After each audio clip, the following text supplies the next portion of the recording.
درود، خیلی خوش اومدی. من بهار هستم. پرونده که امروز میخوام براتون روایت کنم خاطرات یک قاتله که خودشون تعریف کردن. یعنی ما میایم از پشت چشای ایشون به مسئله نگاه کنیم. بزن بریم.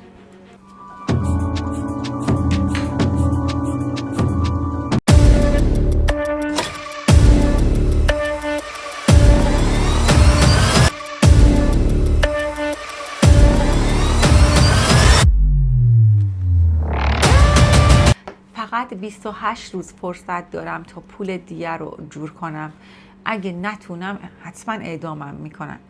امیر این رو میگه و سکوت میکنه. انقدر سنگین که همه سایر زندانیان از آن سوی تلفن شنیده میشد. او 35 ساله هستش. پیش از این یک بار تا پای چوبه دار رفته، یعنی یک بار قبل از اینکه واقعا اعدامش کنن مرده. میگوید دیوارهای انفرادی بوی مرگ میده.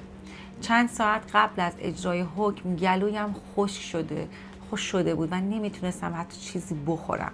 هوا خیلی سرد بود، برف میومد. با خودم گفتم حتما اگه اعدامم کنن جسدم رو تو خاک سرد میذارن. چطور من اصلا تحمل کنم فشار طناب رو دور گردنم؟ چجوری احساس کنم؟ چیکار کنم؟ مرگ در محوطه زندان انتظارم رو داشت میکشید تا اینکه یه مأمور چفت در آهنی انفرادی رو کنار زد، داخل شد و سلونه منو تا نزدیکی محوطه اعدام برد. خیلی وحشتناک. میگه دونه های برف حالا بیشتر شده بود. واقعا باد مثلا سردی میگه وحشتناک میوزید. دستبند و پابندم یخ کرده بود.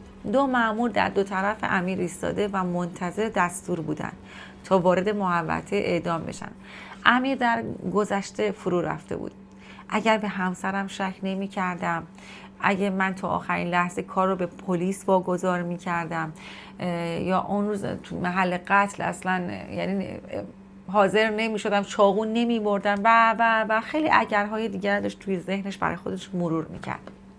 روز قبل دختر پسر دوقلوی امیر رو زندان آورده بودن تا برای آخرین بار پدرشون رو ببینن. اونها فقط سکوت کردن و پدرشون بوسه بر گونه هایشان میزد. تپش قلب امیر بالا رفته بود. او جوانی را با چاقو کشته و مادرش را داغدار کرده بود. من نمیدونم چه سر دقیقه میرسم، خیلی میخونم. زنی که چشمها به بخشش بزرگوارانه او دوخته شده بود. 2 مأمور امیر را به سمت محوطه اعدام می بردن که ناگهان یک اتفاق مهم اونها را از حرکت باز داشت. امیر نفس می گیرد. همه زندانیان را کنار می زند و می گوید پشت در محوطه توقف کردیم. بی مقدمه گفتند که مادر مقتول رضایت داده. پاهایم سست شد. قلبم از تپش نمی افتاد. صورتم کبود شده بود. مرا به اتاقی بردن که مادر مقتول آنجا بود. گریه کردم، انقدر گریه کردم به دست و پاش افتادم. گفتم هر کاری بتونم براتون انجام میدم. این لطف بزرگتون رو جبران میکنم. داشتم اینا رو که میگفتم از حال رفتم که منو بردن درمونگاه زندان. دیگه صبح شده بود. من اولین اعدامی اون زندان بودم که در 5 سال اخیر پای دار رفته بود ولی زنده برگشته بود. حادثه چطور اتفاق افتاد؟ من کارمند بانک بودم. 2 تا بچه کوچولو دارم. یه روز که میخواستم از جیب مانتوی همسرم چیزی بردارم، عکس مرد غریبه رو تو جیبش پیدا کردم و تصور کردم همسرم با اون در ارتباطه. رفتم از هر دوشون شکایت کردم و کارم به طلاق کشید. با این حال هنوز شکایتم از اون مرد غریبه سر جاش بود. بعد 14 ماه از طرح شکایتم فهمیدم که مقتول مثلا در یکی از خیابان‌های کرج زندگی میکنه. رفتم اونجا. و با هم توی کوچه روبرو شدیم و با هم درگیر شدیم. اون یه چاقو در آورد، 2 ضربه به پام زد و من چون چیزی نبرده بودم اطرافمو نگاه کردم، میله گرد اونجا افتاده بود. یکی از اونا رو میگه برداشتم زدم تو سر مقتول. وقتی که زمانی که زدم تو سرش چاقو از دستش افتاد. چاقو رو برداشتم که از خودم دفاع کنم. 2 ضربه زدم به شکمش که همین ضربه باعث فوت ایشون شدش. یعنی اصرار برای این داشتن که بخواستم دفاع کنم. زن سابقم زنگ زدم گفتم فوت کرده. اول فکر کردم میخواد منو بترسونه. آخر من قصد قتل نداشتم. همون شب عذاب وجدان گرفتم و خودم رو به کلانتری معرفی کردم. هیچ وقتم فکر نکردی بهتر بود فرار میکردی؟ گفت نه اصلا، چون من عمدی نکشتمش، اون یه اتفاق بود پیش اومدش.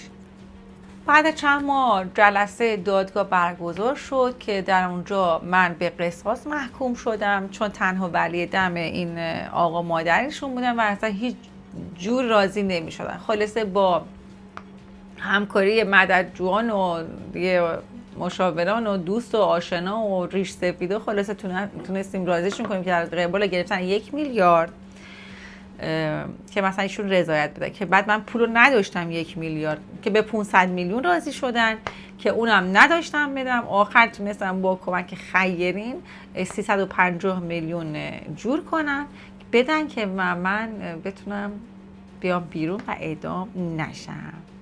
بله یه اشتباه چجوری شد. این داستان یه بنده خدا پایدار رفت. بنده خدا که نه قاتل بوده دیگه، ولی خودش اصرار میکنه که اصلا عمدی نبوده.